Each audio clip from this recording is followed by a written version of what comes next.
Hi welcome to చూ సాయి food. Vinayaka Chavithi special payasam, బెల్లం తాలికల పాయసం. ఎవరైనా ఈజీగా పర్ఫెక్ట్గా చేయగలిగేటట్టు ఈజీగా చూపిస్తాను, చూడండి. దీనికోసం మనం ఎంతైతే పిండి తీసుకుంటామో అందులో సగం పిండిని మాత్రమే తడపండి, మిగతాది పక్కన పెట్టండి. తర్వాత బెల్లంని ఇలా తురిమి పెట్టండి. మనం 1 కప్పు పిండి తీసుకుంటే 1 కప్పు బెల్లం పడుతుంది. దాన్ని బట్టి మీరు క్వాంటిటీని పెంచుకోండి.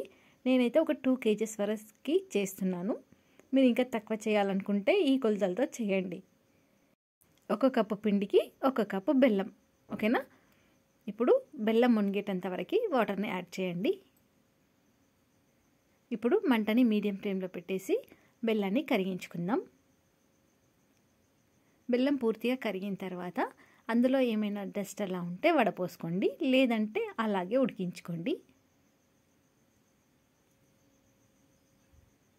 చూడండి, ఇప్పుడు మనకి బెల్లం అనేది పూర్తిగా కరిగిపోవాలి.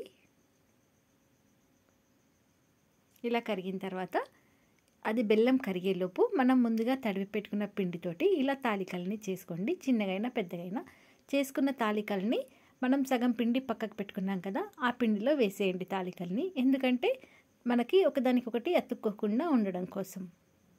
మనం తీసుకున్న పిండిలో సగం మాత్రమే తడుపుకున్నాం, సగం పిండిలో ఇప్పుడు తాలికలు వేసుకున్నాం కదా. ఇప్పుడు మనకు బెల్లం అనేది కరిగిపోతుంది. ఇప్పుడు బెల్లం కరిగిపోయి కొంచెం మరగడం స్టార్ట్ అవుతున్నప్పుడు మనం చేసి పెట్టుకున్న తాలికలని ఇందులో వేసేయండి. ఇప్పుడు తాలికలు మొత్తం ఇందులో వేసేయండి. ఆ పిండిని ఇప్పుడే వేయకండి. ఇప్పుడు తాలికలు మొత్తం మునిగేటంత వరకు ఇలా బెల్లంని, సిరప్ ఉంది కదా, తాలికలు మొత్తం మునిగేటంత వరకు ఒకసారి ప్రెస్ చేయండి. ఎక్కువ కలపకండి, విరిగిపోతాయి.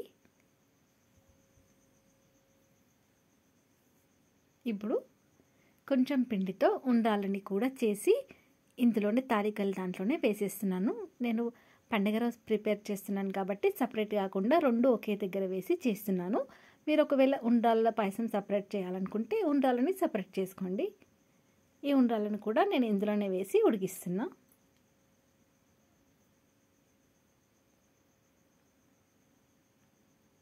చూడండి, ఇలా మొత్తం కలిసిపోయేటట్టు ఒకసారి కలుపుకోండి, మరీ ఎక్కువ కలపకండి.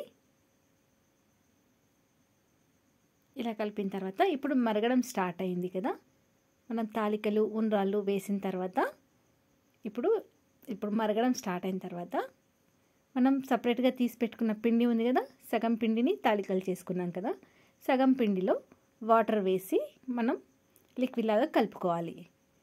ఇలా జారుగా వచ్చేటట్టు కలుపుకోండి. ఇందులో ఉండలేం లేకుండా చూసుకోండి, ఉండలు ఉండకుండా ఇలా జారుగా వచ్చేటట్టు కలుపుకోండి. ఇలా కలుపుకున్న పిండిని ఇప్పుడు ఈ తాలికలలో వేసేసేయండి. వేసి ఒకసారి కలుపుకోండి. మొత్తం మిక్స్ అయ్యేటట్టు ఒకసారి కలుపుకోవాలి. ఇప్పుడు మంటని హై ఫ్లేమ్లో పెట్టేసేయండి. చూసారు కదా, మొత్తం కలిసిపోయింది కదా. ఇప్పుడు మంటని హై ఫ్లేమ్లో పెట్టేసి మూత ఫుల్గా పెట్టకండి. ఉడకడం స్టార్ట్ అయ్యేంత వరకు మాత్రమే హై ఫ్లేమ్లో పెట్టండి. తర్వాత మంటని తగ్గించండి. మధ్య మధ్యలో కలుపుతూ ఇలా పాయసం అనేది దగ్గరికి వచ్చేంత వరకు ఉడికించుకోండి. మొత్తం ఇలా ఉడికిన తర్వాత చూసారు కదా ఎలా ఉడికిందో, పూర్తిగా దగ్గరకు వచ్చిన తర్వాత ఇప్పుడు గసాలు, కాజు, మీ దగ్గర ఏ డ్రై ఫ్రూట్స్ ఉంటే అవిటిని వేసుకోండి. ఇవి అని ఏం లేదు, మనకు కాజు అవి వేయడం వల్ల టేస్ట్ అనేది చాలా బాగుంటుంది.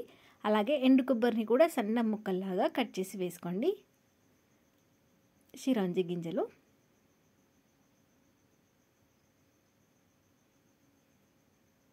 అలాగే ఇప్పుడు దీంట్లోకి ఎండు ద్రాక్ష వేస్తున్నాను. మీకు ఇందులో ఏమి నచ్చితే అవి వేసుకోండి. ఇవన్నీ వేసుకుంటే కూడా టేస్ట్ అనేది చాలా బాగుంటుంది. చూసారు కదా, మనకి బెల్లం తాలికల పాయసం అనేది రెడీ అయిపోయిందండి. ఎవరైనా చేసేటంత ఈజీగా ఉంది కదా. ఫస్ట్ టైం చేస్తున్నా మీకు పర్ఫెక్ట్గా వస్తుంది. ఈ కొలతలతో చేయండి. ఎంతో టేస్టీగా హెల్తీగా బెల్లంతో తాలికల పాయసం అనేది రెడీ అయిపోయిందండి. పాయసం అనేది మనం ఇలా దగ్గరికి ఉడికించడం వల్ల మనకి 10 days వరకు అయినా మనము బయట స్టోర్ చేసుకోవచ్చు దీన్ని. ఇప్పుడు దీంట్లోకి ఇలాచీ పొడిని వేసుకోండి. నేను దీన్ని ఎక్కువ క్వాంటిటీలో చేశాను కదా, మీరు కావాలంటే తగ్గించి చేసుకోండి. నేను చెప్పిన కొలతలతో చేసుకోండి. పర్ఫెక్ట్గా పాయసం అనేది రెడీ అయిపోతుంది. ఒకసారి ట్రై చేయండి. Thank you for watching.